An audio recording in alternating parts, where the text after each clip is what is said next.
ما هي أعظم معجزة بالدليل المحسوس؟ ممكن تقولون مثلا سور الصين العظيم ولا الأهرامات ولا شيء. أنا أعطيكم يعني على قولهم بالأرقام والحقائق. أعظم معجزة يا أخوان موجودة على وجه الأرض هي بئر زمزم. سبحان الله. تقولوا كيف؟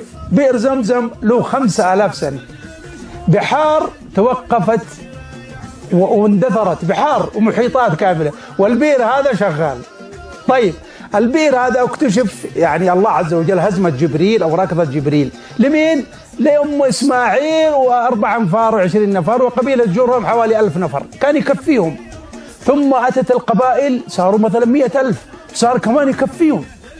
ثم زايدت الأعداد، الآن 2 مليون إلى 4 مليون حاج يأتون بس في الحج.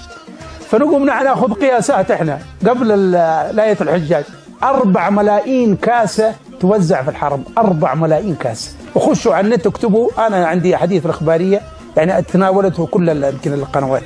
4 ملايين كاسة يوميا، يعني في الشهر كم؟ يعني في السنة كم؟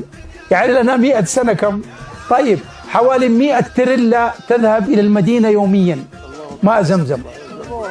1,000,000 عبوة حقت زمزم اللي تباع في هذا. ايش البير هذا؟ هذا بير ولا بحر ولا محيط ولا شيء لا يصدق العقل. واختم لكم بهذه المعلومة يمكن لأول مرة تسمعوها في حياتكم. هذا البير له 3 عيون، واحدة من تحت الصفا جبل الصفا، واحدة من تحت المروة، واحدة من تحت الحجر الأسود.